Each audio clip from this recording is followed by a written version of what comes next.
Hello friends, स्वागत है आपको एसपी सॉल्यूशन में। अगर आपने अभी तक वीडियो को सब्सक्राइब नहीं किए हैं तो वीडियो के नीचे आपको एक रेड कलर का सब्सक्राइब बटन दिख रहा होगा, वहां जाकर आप सब्सक्राइब कर लीजिए। सब्सक्राइब करने के बाद बेल आइकन को ऑल नोटिफिकेशन पर रखना, जैसे कि हमारा अगला वीडियो अपलोड होता है सबसे पहले आपको नोटिफिकेशन जाएगा।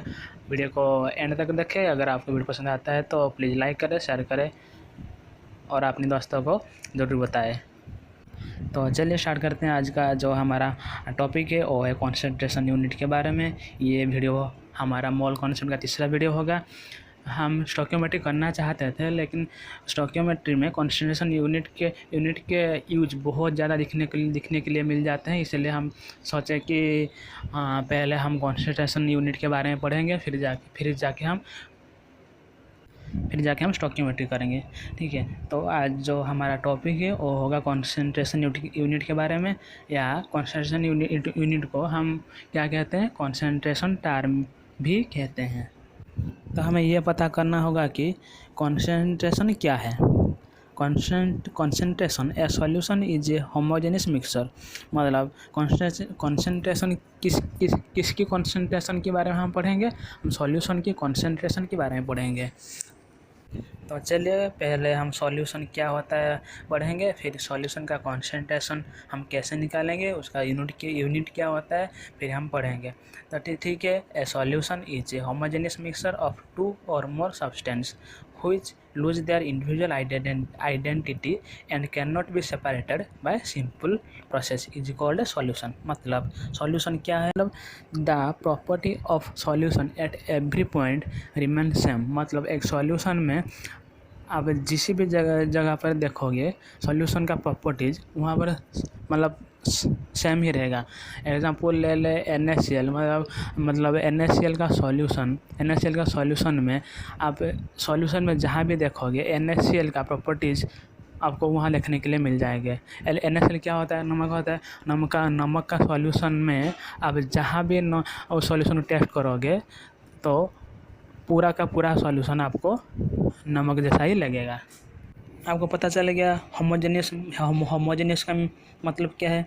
फिर हम पढ़ेंगे इन लूजेस देयर इंडिविजुअल आइडेंटिटी। मतलब नमक के सॉल्यूशन में नमक का जो स्टेट है सॉल्यूशन का वो स्टेट नहीं है, क्योंकि नमक का जो स्टेट होता है वो होता है हमारा सॉलिड, और सॉल्यूशन का हमारा स्टेट होता है क्या, लिक्विड। तो नमक का जो स्टेट है वो क्या है, नमक का स्टेट होता है सॉलिड, और नमक का सॉल्यूशन का स्टेट क्या होता है, लिक्विड। मतलब नमक जब सॉल्यूशन बनता है, मतलब नमक से जब सॉल्यूशन बनता है तो नमक अपना जो प्रॉपर्टीज़ है, जो बेसिक प्रॉपर्टीज़ है, जो कि वो सॉलिड है, तो loses their identity but they can, मतलब सॉलिड कन्वर्ट इनटू लिक्विड। वही हमें यहाँ दिया गया है कि they loses their individual identity and can not be separated by simple process. मतलब नमक की सॉल्यूशन में हम नमक को कैसे निकालेंगे, हम तो ऐसे छान के तो नहीं निकाल सकते हैं ना। तो इसलिए वो बोल रहा है कि that can not be separated by simple process. तो आप लोगों को सब पता है सो एक सॉल्यूशन में सॉल्यूट होता है और सॉल्वेंट होता है, हाँ कि नहीं। और सॉल्यूट किसको कहते हैं, सॉल्वेंट किसको कहते हैं। सॉल्यूट वो है जो सॉल्यूशन में लेस अमाउंट में प्रेजेंट है, और सॉल्वेंट वो है जो सॉल्यूशन में मोर इन अमाउंट प्रेजेंट है। मतलब मान लो हम सिंपल से एग्जांपल लेंगे, वही जो हमने पहले लिया था। एक नमक का सॉल्यूशन है, नमक का सॉल्यूशन में अगर हम नमक थोड़ा सा लेते हैं और पानी ज़्यादा लेते हैं तो वो हमारे पास आके बनता है क्या, नमक का सॉल्यूशन। तो मतलब सॉल्यूट क्या है, सॉल्यूट होगा हमारा नमक, और सॉल्वेंट क्या होगा, सॉल्वेंट होगा वाटर। दैट इज़ क्या हमें क्या मिलेगा, नमक का सॉल्यूशन। हम ऐसे ही कह सकते हैं कि जो सब्सटेंस ज़्यादा है उसको हम सॉल्वेंट कहते हैं, और जो सब्सटेंस सॉल्यूशन के अंदर कम है उसको हम सॉल्यूट कहते हैं। इसका एक और भी डेफिनेशन है, मतलब सॉल्यूट किसको कहते हैं और सॉल्वेंट किसको कहते हैं। चलिए देखते हैं। The state of component which the solution finally acquire is the solvent and other is the solute। मतलब the state of component, एक सॉल्यूशन में सॉल्यूट होते हैं और सॉल्वेंट होता है कि नहीं। मतलब यहाँ क्या दिया गया, हमें यहाँ दिया गया है एक सॉल्यूशन एक सॉल्यूशन जिसका फाइनली फिजिकल स्टेट एक्वायर करता है उसको ही हम क्या कहते हैं, सॉल्वेंट कहते हैं। मतलब नमक की सॉल्यूशन में तो सॉल्यूशन जो होता है वो किस स्टेट में होता है, और लिक्विड स्टेट में होता है। और सॉल्यूट मतलब नमक का स्टेट क्या होता है, सॉलिड होता है। और सॉल्वेंट का क्या स्टेट होता है, सॉल्वेंट का स्टेट होता है लिक्विड। तो ये हमें दिया गया है, मतलब ये हमें कहा गया है कि सॉल्यूशन फाइनली जिस सब्सटेंस की स्टेट को एक्वायर करता है उसको ही हम सॉल्वेंट कहते हैं। मतलब यहाँ वाटर का स्टेट है लिक्विड, तो सॉल्यूशन का स्टेट भी है लिक्विड, तो मतलब यहाँ सॉल्वेंट हमारा आ गया वाटर। ठीक है। कॉन्सेंट्रेशन यूनिट या फिर कॉन्सेंट्रेशन टर्म में हम क्या पढ़ेंगे, हम पढ़ेंगे we discuss about the number of solute present पर solution in terms of different concentration term. मतलब कॉन्सेंट्रेशन यूनिट में हम क्या पढ़ेंगे, एक सॉल्यूशन में कितने अमाउंट में सॉल्यूट प्रेजेंट हैं उसको हम कॉन्सेंट्रेशन टर्म में हम पढ़ेंगे। मतलब concentration unit does not depend upon the quality or properties of the solute but it depends upon the number of or quantity of solute present in the solution. आपको देखने को मिल जा रहे हैं 9 कॉन्सेंट्रेशन टर्म। जो पहला है वो है वेट परसेंटेज, इसको हम वेट परसेंटेज कहते हैं। वॉल्यूम टू वॉल्यूम परसेंटेज, उसको वॉल्यूम पर वॉल्यूम परसेंटेज कहते हैं। Weight to volume percentage, weights per volume percentage हम कहते हैं। ppm जिसको हम पार्ट्स पर मिलियन कहते हैं। ppb पार्ट्स पर बिलियन कहते हैं। Mole fraction, molality and normality. यही 9 आपको कॉन्सेंट्रेशन टर्म के बारे में हम पढ़ेंगे। तो आज का जो वीडियो है और सिर्फ आपको ppb मतलब 5 कॉन्सेंट्रेशन यूनिट के बारे में पढ़ेंगे और मोल फ्रैक्शन यहाँ पढ़ लेंगे। तो हमारा बचता है क्या, मोलालिटी एंड नॉर्मलिटी, जो कि बहुत ज़्यादा इंपॉर्टेंट है। फिर भी जो हमने अब इस वीडियो में पढ़ने वाले हैं कॉन्सेंट्रेशन यूनिट के बारे में, वो भी बहुत ज़्यादा इंपॉर्टेंट है। और आपकी हर सवाल हर टाइप के सवाल में आपको दिखने के लिए मिल जाते हैं। तो इस वीडियो को ज़रूर एंड तक देखें, ये बहुत ज़्यादा इंपॉर्टेंट आपको होने वाला है, क्योंकि इसका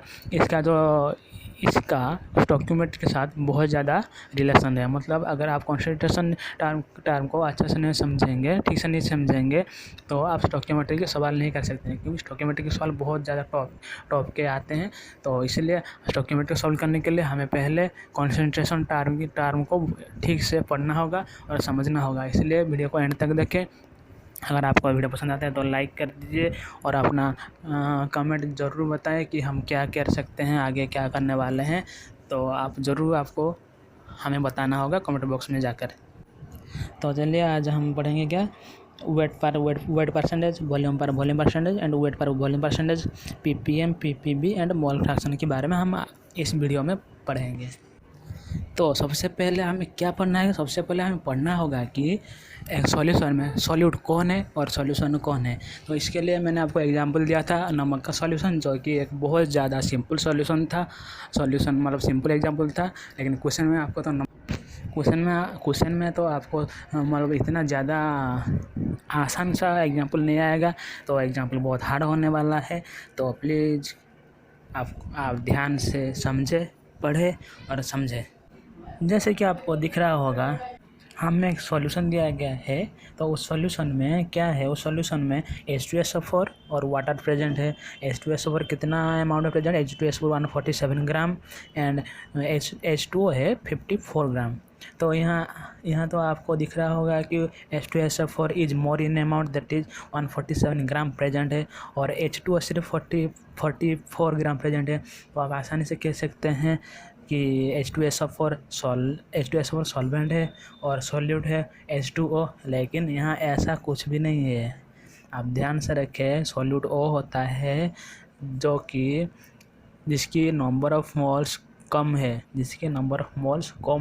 कम है वही होता है सॉल्यूट, और जिसके नंबर ऑफ मोल्स ज़्यादा है वो होता है सॉल्वेंट।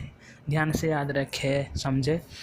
जिस कंपोनेंट की नंबर ऑफ मोल्स ज़्यादा है वो होता है सॉल्वेंट, और जिस कंपोनेंट के नंबर ऑफ मोल्स कम है वो होता है हमारा सॉल्यूट। ऐसे कि हम इस वीडियो में मतलब इस कॉन्सेंट्रेशन यूनिट के सारे हम वीडियो में सिर्फ बाइनरी सॉल्यूशन के बारे में बात करेंगे। और बाइनरी सॉल्यूशन क्या होता है? बाइनरी सॉल्यूशन वो होता है जिस सॉल्यूशन में दो ही कंपोनेंट होते हैं, मतलब दो ही कंपोनेंट होते हैं, उसको बाइनरी सॉल्यूशन कहते हैं। ठीक है, तो चलिए नंबर ऑफ मोल्स निकालते हैं किसका? सल्फ्यूरिक एसिड और वाटर का। आपको पता है अगर मास गिवन है और नंबर ऑफ मोल्स निकालने के लिए कहता है तो हम कौन सा फॉर्मूला पुट करते हैं? Number of moles is equal to mass given by molecular mass. तो सल्फ्यूरिक एसिड में मास गिवन कितना है हमें? 147। और मॉलिक्यूलर मास हम कैसे निकालते हैं? उनका एटॉमिक मास का शाम कर देते हैं तो उसका निकल के आता है हमारा मॉलिक्यूलर मास, जो होगा हमारा 98। और 147/98 वो होगा हमारा 1.5 मोल्स। मतलब 147 ग्राम सल्फ्यूरिक एसिड में 1.5 moles of sulphuric acid present है। मतलब 147 ग्राम ऑफ सल्फ्यूरिक एसिड का मोल कितना है? 1.5 मोल। तो चलिए निकालते हैं वाटर का नंबर ऑफ मोल्स। वाटर का नंबर ऑफ मोल्स हमारा मास गिवन है 54 डिवाइडेड बाय 2 × 1+16 इक्वल टू 18 हमारे क्या है? Molecular mass equal 54/18 equal 3 moles. मतलब 54 ग्राम ऑफ H2O में 3 मोल H2O प्रेजेंट है। मतलब यहाँ नंबर ऑफ मोल्स किसका ज़्यादा है? वाटर का। तो वाटर हो जाएगा हमारा सॉल्वेंट। और नंबर ऑफ मोल्स किसका कम है? सल्फ्यूरिक एसिड का, H2SO4 का, तो वो हो जाएगा हमारा सॉल्यूट। तो ऐसे ही निकालते हैं कौन सा सॉल्यूट है, और कौन सॉल्वेंट है।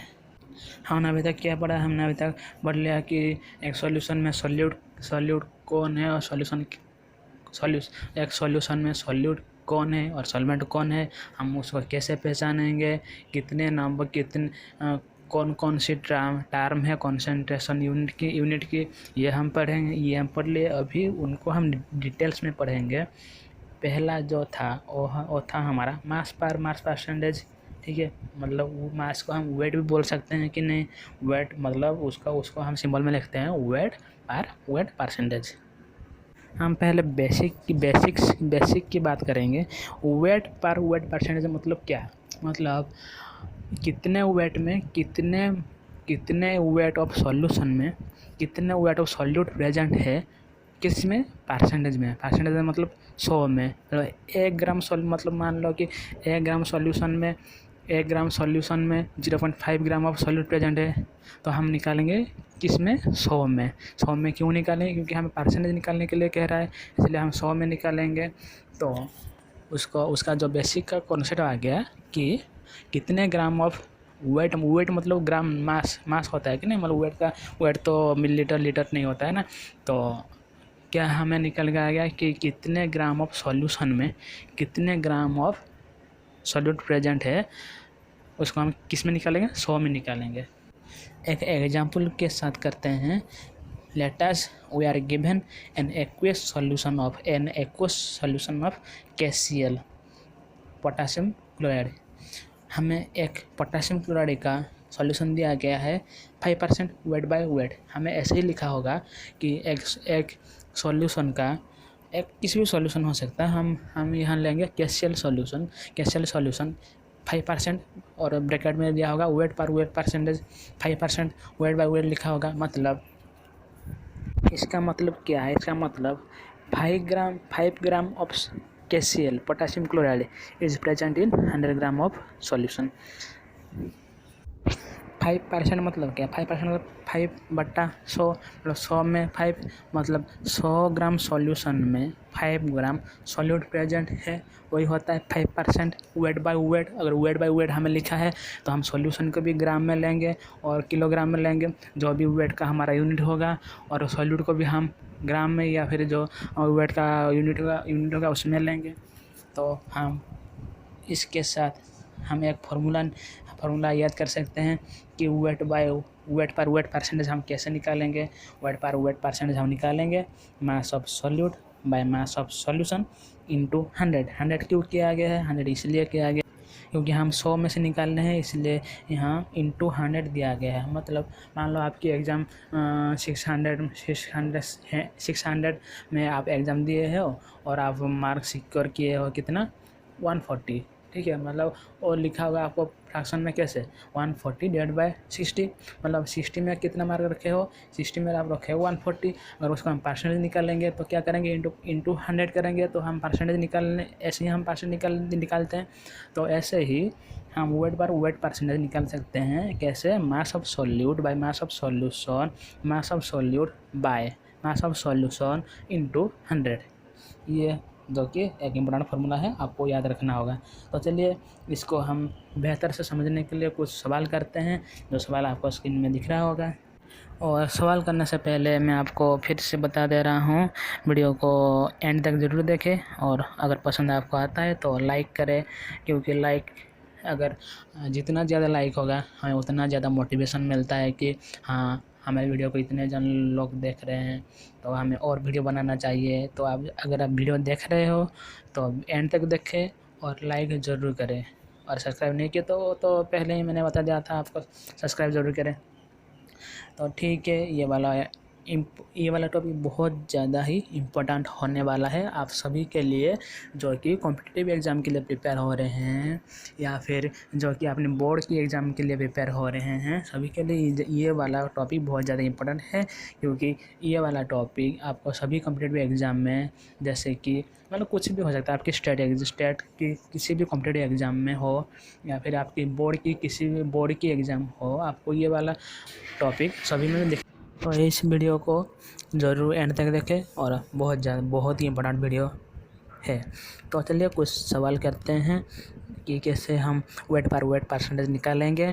तो आपको जो स्क्रीन में दिख रहा होगा वो होगा हमारा क्वेश्चन नंबर 1, जो दिया गया है 13 ग्राम ऑफ फ्रुक्टोज, मतलब 13 ग्राम फ्रुक्टोज है। फ्रुक्टोज का और हमारा फ्रुक्टोज का फार्मूला क्या है, फ्रुक्टोज का फार्मूला मॉलिक्यूलर फार्मूला है C6H12O6 is present in 97 gram of water. मतलब 97 ग्राम ऑफ वाटर में 13 ग्राम क्या प्रेजेंट है, फ्रुक्टोज प्रेजेंट है। तो हमें निकालने के लिए क्या कह रहा है, निकालने के लिए कह रहा है वेट परसेंटेज निकालने हैं, किसका, फ्रुक्टोज का। तो हमें पता है वेट परसेंटेज का फार्मूला होता है mass of solute by mass of weight percentage equal to mass of solute by mass of solution into 100। यहाँ 100 लिखा नहीं गया है तो इंटू 100 हम कर देते हैं, इंटू 100।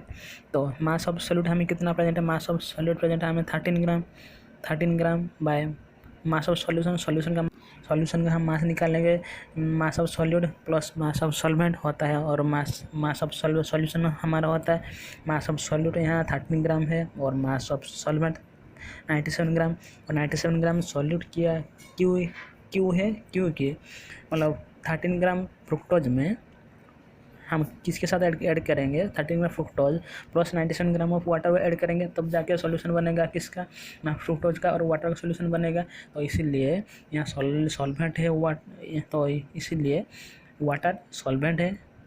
सॉल्वेंट आपको सॉल्वेंट और सॉल्यूट की कैसे निकालते हैं मैंने आपको बता दिया है। तो आप वाटर और फ्रुक्टोज में आप ज़रूर देखें कि सॉल्यूट कौन है और सॉल्वेंट कौन है।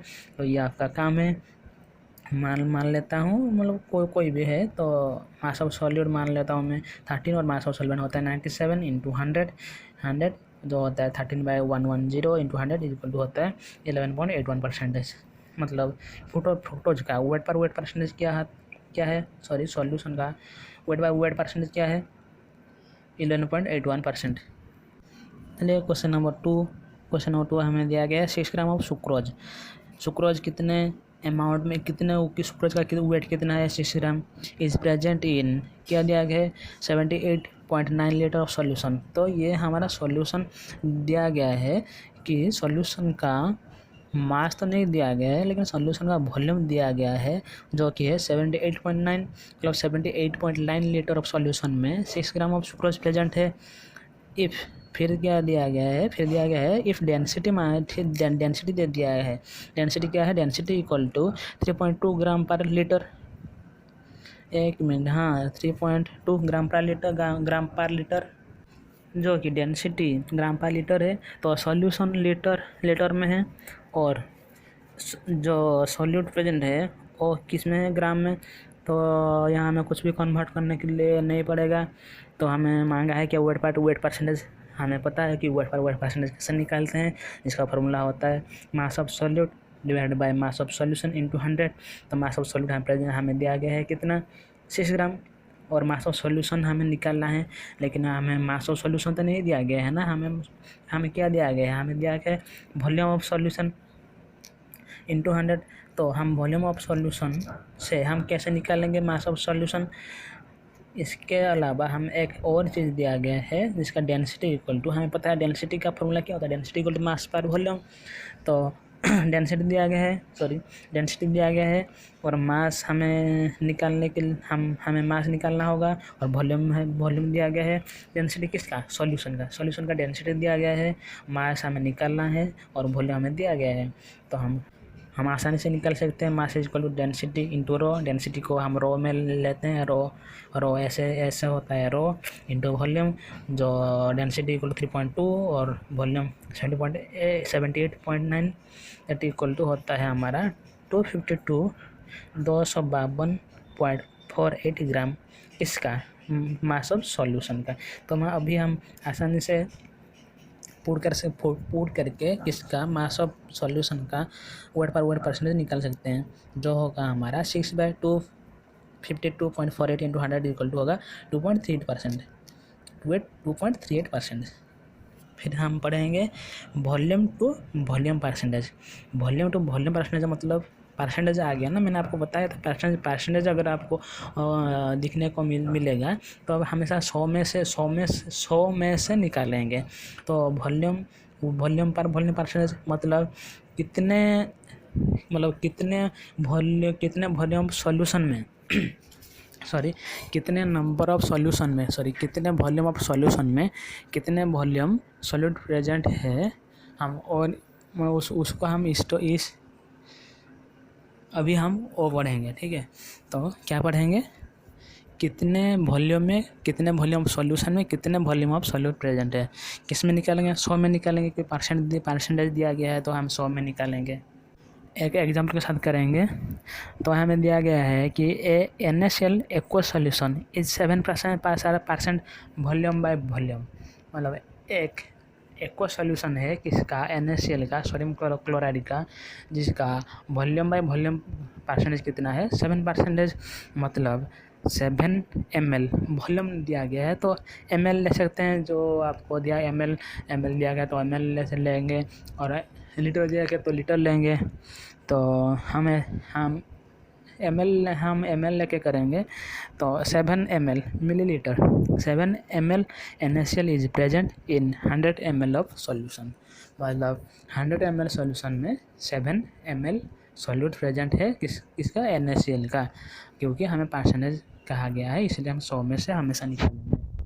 इसका भी हमें फार्मूला आपको दिख रहा होगा, जो वॉल्यूम पर वॉल्यूम परसेंटेज होता है, वॉल्यूम ऑफ सॉल्यूट का volume divided by volume of solution into 100, मतलब कितने वॉल्यूम सॉल्यूशन में कितने वॉल्यूम सॉल्यूट प्रेजेंट है किसमें, इनटू परसेंटेज में, तो इनटू परसेंटेज इनटू 100 हम करेंगे। तो आगे बढ़ते हैं, जो है आपको दिख रहा होगा वेट टू वॉल्यूम परसेंटेज। तो इसका भी एग्जांपल आपको मैंने जो वेट परसेंटेज का जो एग्जांपल दिया गया है, तो उसी टाइप का ये एग्जांपल आपको डायरेक्ट क्वेश्चन में दिखने के लिए मिलेंगे। तो इसको ज़्यादा बड़ा ना करते हुए आपको ठीक से समझना चाहिए। तो चलिए आगे बढ़ते हैं। वेट टू वॉल्यूम परसेंटेज क्या है, मतलब कितने वेट टू वॉल्यूम परसेंटेज, मतलब कितने डिवाइड बाय किया जाएगा वेट बाय वॉल्यूम, मतलब कितने वॉल्यूम में कितने वेट प्रेजेंट है सॉल्यूट, कितने वॉल्यूम सॉल्यूशन में सॉल्यूशन का कितना वॉल्यूम है, जिसमें कितने ग्राम ऑफ निकालेंगे सॉल्यूट, मतलब एक सॉल्यूशन दिया गया होगा, उस किस में दिया होगा, इन वॉल्यूम में दिया होगा, और उसका सॉल्यूट जो ग्राम में दिया होगा। तो कैसे हम निकालेंगे वेट पर वॉल्यूम परसेंटेज, तो उसका फार्मूला जो होगा वेट पर वॉल्यूम परसेंटेज का होगा मास ऑफ सॉल्यूट का mass divided by volume of solution का वॉल्यूम इनटू 100, मतलब कितने वॉल्यूम ऑफ सॉल्यूशन में कितने ग्राम ऑफ सॉल्यूट प्रेजेंट है इनटू 100, जो होगा हमारा वेट पर वॉल्यूम परसेंटेज। तो चलिए एक एग्जांपल लेते हैं। एक a sugar solution is 3% weight per volume. A sugar solution is 3% weight per volume, मतलब 3 gram sugar is present. 3 gram मतलब 3 gram sugar is present in 100 ml of solution, मतलब 100 ml solution में 3 ग्राम क्या प्रेजेंट है, solute present है। तो example लेंगे इसके लिए, तो जो कि बहुत इंपॉर्टेंट होगा, और ये वाला जो हमारा वेट पर वॉल्यूम परसेंटेज है बहुत ज़्यादा इंपॉर्टेंट है, इसलिए ध्यान से समझें। वेट पर वॉल्यूम दिया गया है, मतलब वॉल्यूम नीचे हमेशा हमारा आ गया सॉल्यूशन का वॉल्यूम हो सकता है, मास हो सकता है, कुछ भी हो सकता है, लेकिन नीचे हमारा वो सॉल्यूशन का ही यूनिट होगा जो वॉल्यूम हो सकता है या फिर मास हो सकता है। तो वेट पर वॉल्यूम दिया गया है, मतलब नीचे नीचे क्या होगा, नीचे होगा हमारा सॉल्यूशन का वॉल्यूम, और ऊपर क्या होगा, ऊपर होगा हमारा मास ऑफ सॉल्यूट, क्योंकि वेट लिखा हुआ है, वेट पर वॉल्यूम दिया गया है। तो ऊपर होगा हमारा, ऊपर मतलब किस में, अरे न्यूमिनेटर में हमारा होगा मास ऑफ सॉल्यूट, और डिनोमिनेटर में होगा हमारे क्या, वॉल्यूम ऑफ सॉल्यूशन इंटू 100। तो चलिए एग्जांपल लेते हैं, जैसे कि आपकी समझ बढ़े किसके बारे में, वेट पर वॉल्यूम परसेंटेज के बारे में, क्योंकि ये वाला टॉपिक आपको बहुत ज़्यादा ध्यान रखना होगा। तो चलिए स्टार्ट करते हैं। क्वेश्चन दिया गया है हमारा, ए sugar solution is 10% wait per volume, find wait percentage if density of solution is 1.25 ग्राम पर ml। मतलब हमें सॉल्यूशन का वेट पर वॉल्यूम दिया गया है कितना, 10%। हमें निकालने के लिए कह रहा है वेट परसेंटेज, और हमें दिया गया है, हमें डेंसिटी दिया गया है 1.25 ग्राम पर मिलीलीटर। तो हमें पता है हम कैसे निकालेंगे, एक sugar solution is 10% wait per volume, 10% wait per volume, मतलब 100 ml ऑफ सॉल्यूशन में 10 ग्राम शुगर प्रेजेंट है। वेट पर वॉल्यूम परसेंटेज का मतलब वही होता है, 100 ml ऑफ सॉल्यूशन में 10 ग्राम ऑफ शुगर प्रेजेंट है। तो हमें सॉल्यूट हमें पता चल गया है कि सॉल्यूट क्या है, सॉल्यूट 10 ग्राम शुगर है। तो हमें पता है कि तो फिर हमें क्या निकालना है, हमें सबसे पहले देखना होगा कि हमें क्या मांगा है। हमें मांगा है वेट पर परसेंटेज, और वेट पर परसेंटेज का फॉर्मूला क्या होता है, वेट पर परसेंटेज का फॉर्मूला होता है mass of solute by mass of solution into 100।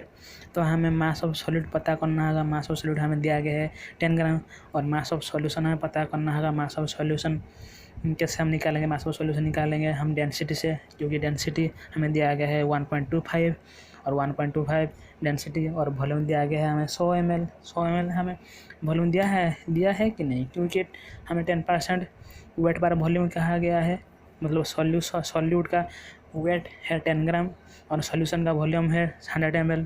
तो हमें निकाल सकते हैं मास हमारा 8% है। तो पढ़ेंगे मोल फ्रैक्शन और ppm और ppb। हमें पता होना चाहिए कि मोल फ्रैक्शन को हम 2 सिंबल से हम रिप्रेजेंट करते हैं, जो पहला है जिट्टा और दूसरा है इट्टा, जैसे कि आपको सिंबल आपको दिख रहा होगा, जिट्टा और इट्टा, ठीक है। तो commonly we can say fraction in terms of mole, मतलब mole fraction in terms of mole, that is mole fraction. हम ऐसे ही कह सकते हैं, मतलब fraction in terms of mole के फ्रैक्शन को हम मोल फ्रैक्शन कहते हैं। तो चलिए लेट ए सॉल्यूशन, मान लो एक सॉल्यूशन में 2 कंपोनेंट है, A that is 1 mole and B that is 2 mole. हम मोल फ्रैक्शन ऑफ ए कैसे निकालेंगे, मोल फ्रैक्शन ऑफ ए निकालेंगे 1/4 होगा हमारा, और मोल फ्रैक्शन ऑफ बी होगा 3/4। कैसे हुआ कि मोल फ्रैक्शन ऑफ ए और बी हम कैसे निकालेंगे, number of moles divided by total number of moles, इस वो होगा हमारा मोल फ्रैक्शन। मतलब जिस चीज़ का हमें मोल फ्रैक्शन निकालने के लिए क्या कहा होगा, उसका पहले हम नंबर ऑफ मोल्स निकालेंगे, फिर नीचे लिखेंगे डिनोमिनेटर हम लिखेंगे टोटल नंबर ऑफ मोल्स, मतलब सॉल्यूट का और सॉल्वेंट का टोटल नंबर ऑफ मोल्स हम निकालेंगे। तो डिवाइड करने के बाद हमारा आ जाएगा हमारा नंबर ऑफ मोल्स। तो mole fraction is denoted by symbol जिट्टा और इटा, जो मैंने पहले आपको बता दिया था। Let a given solution there are n1 moles of solute मतलब मान लो एक सॉल्यूशन है जिसमें N1 moles of solute present है और N2 moles of solvent present है। Hence the mole fraction of solute ने सॉल्वेंट कैसे निकालेंगे? N1 हमें दिया गया है, N1 equal number of moles of solute, और N2 है हमारा number of moles of solvent. तो मोल फ्रैक्शन ऑफ सॉल्यूट कैसे निकालेंगे? Zeta A is equal to N1 by N1 plus N2, मतलब सॉल्यूट का number of moles divide by solute plus solvent का number of moles करके हम निकाल सकते हैं mole fraction of A. Similarly mole fraction of B निकाल सकते हैं N2 bye N1 plus N2। तो क्वेश्चन के साथ करेंगे। हमें क्वेश्चन दिया गया है in a solution of 92 gram of ethyl alcohol. एक सॉल्यूशन दिया गया है जो है हमें 92 gram of ethyl alcohol plus 54 gram of water, मतलब एक सॉल्यूशन हमें दिया गया है जिस सॉल्यूशन में दो कंपोनेंट है। जो पहला कंपोनेंट है 92 ग्राम ऑफ इथाइल अल्कोहल है और 54 ग्राम ऑफ वाटर है। तो हमें निकालना है क्या नंबर ऑफ, हमें निकालना है कि इथाइल अल्कोहल का C2H5OH का मोल फ्रैक्शन क्या है और वाटर का मोल फ्रैक्शन क्या है। तो इथाइल अल्कोहल का मोल फ्रैक्शन निकालने के लिए हमें नंबर ऑफ मोल्स निकालना होगा। किसका? इथाइल अल्कोहल का। कैसे निकालेंगे? Number of moles is equal to mass given by molar mass करके हम निकाल सकते हैं, क्योंकि हमें यहाँ मास गिवन है तो मोलर मास हम निकाल सकते हैं उसकी मतलब मोलिकुलर फार्मूला के साथ निकाल सकते हैं। तो होगा number of moles of C2H5 होगा हमारा 2 मोल्स और number of moles of H2 होगा हमारा 3 मोल। मतलब mole fraction of ethyl alcohol होगा 2 + 3 इक्वल 2/5 इक्वल टू 4 सॉरी 0.4। और मोल फ्रैक्शन ऑफ वाटर होगा हमारा होगा number of moles of water कितना है 3, टोटल नंबर ऑफ मोल्स क्या है 5 इक्वल टू 0.6। हम यहाँ एक इम्पोर्टेंट चीज़ मार्क कर सकते हैं कि mole fraction of ethyl alcohol plus mole fraction of water is equal to क्या है 0.4 + 0.6 इक्वल टू 1 है। तो अगर हम mole fraction of ethyl alcohol निकाल चुके हैं 0.4, तो 1 - 0.4 इक्वल 0.6 जो कि मोल फ्रैक्शन ऑफ वाटर है। तो हम अगर एक कंपोनेंट का मोल फ्रैक्शन निकाल चुके हैं तो दूसरे का मोल फ्रैक्शन निकालने के लिए हम 1 से माइनस अगर कर देंगे तो दूसरा का जो हमारा मोल फ्रैक्शन आ जाएगा। तो मान लो कि हमें स्टेटमेंट दिया गया है कि 46% वेट बाय वेट HNO3 एक सॉल्यूशन दिया गया है जिस सॉल्यूशन में HNO3 वेट पर वेट परसेंट कितना है 46%। तो हमें निकालना है उस सॉल्यूशन में वाटर का मोल फ्रैक्शन क्या है और HNO3 का मोल फ्रैक्शन क्या है। मतलब हमें दिया गया है HNO3 का वेट परसेंट कितना 46%, मतलब 100 ग्राम ऑफ सॉल्यूशन में कितने ग्राम ऑफ HNO3 प्रेजेंट है। 100 ग्राम ऑफ सॉल्यूशन में 46 ग्राम ऑफ HNO3 प्रेजेंट है। तो हम सॉल्यूशन का हमें मास गिवन है कितना 100 ग्राम और सॉल्यूट का हमें मास गिवन है कितना 46 ग्राम। हम सॉल्वेंट का मास निकाल सकते हैं कैसे 100 - 46 इज इक्वल टू होगा 54 ग्राम। मतलब सॉल्यूशन में 46 ग्राम ऑफ HNO3 है और 54 ग्राम ऑफ H2O प्रेजेंट है। तो हमें पता चल गया कि HNO3 का मास क्या है और वाटर का मास क्या है। तो हम मोल फ्रैक्शन निकाल सकते हैं आसानी से, number of moles divide by total number of moles, जो होगा हमारा number of moles of HNO3 होगा हमारा 0.315 और number of moles of H2O होगा हमारा 1 - 0.315 इक्वल टू 0.685। अभी हम पढ़ेंगे पार्ट्स पर मिलियन, जो कि इतना इम्पोर्टेंट नहीं है, फिर भी हमें पढ़ना चाहिए क्योंकि हम कुछ भी मिस नहीं करना चाहते हैं कि आपके एग्ज़ाम में अगर ये आ गया तो आप बोलोगे कि मैंने आपको पढ़ाया नहीं था। तो इसलिए पार्ट्स पर मिलियन भी हम पढ़ेंगे। पार्ट्स पर मिलियन क्या होता है? पार्ट्स पर मिलियन होता है it is the number of parts of component पर मिलियन। और पार्ट्स पर मिलियन मतलब क्या होता है? मिलियन मतलब 10⁶, मिलियन मतलब 10⁶ होता है। मतलब 10⁶ सॉल्यूशन में कितने अमाउंट ऑफ सॉल्यूट प्रेजेंट है। मतलब 10⁶ अमाउंट ऑफ सॉल्यूशन में 10⁶ अमाउंट ऑफ सॉल्यूशन में कितने अमाउंट ऑफ सॉल्यूशन प्रेजेंट है। जिस टाइम में हम निकालेंगे उसका हम कहते हैं ppm, पार्ट्स पर मिलियन, जो कि एक फार्मूला आपको दिया गया है और जो आपको दिख रहा होगा और जो होगा नंबर ऑफ ppm कैसे निकालेंगे mass of given solute by mass of solution into 10⁶। हम ppm में मिलियन में निकाल रहे हैं तो इसलिए 10⁶ हमें मल्टीप्लाई करना होगा।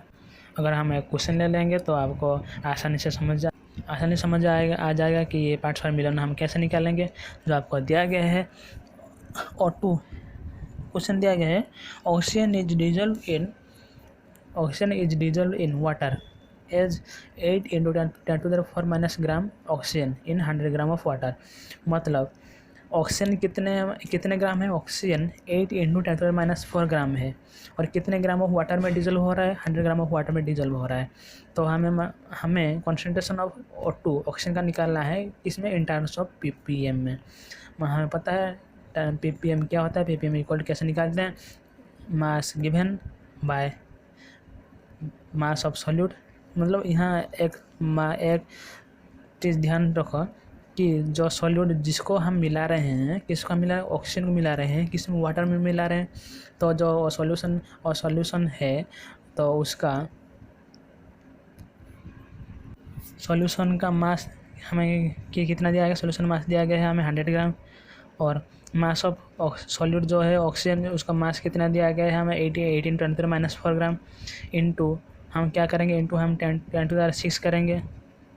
यहाँ 10⁻⁶ नहीं, 100 के आगे है जो प्रिंटिंग टाइपिंग मिस्टेक है।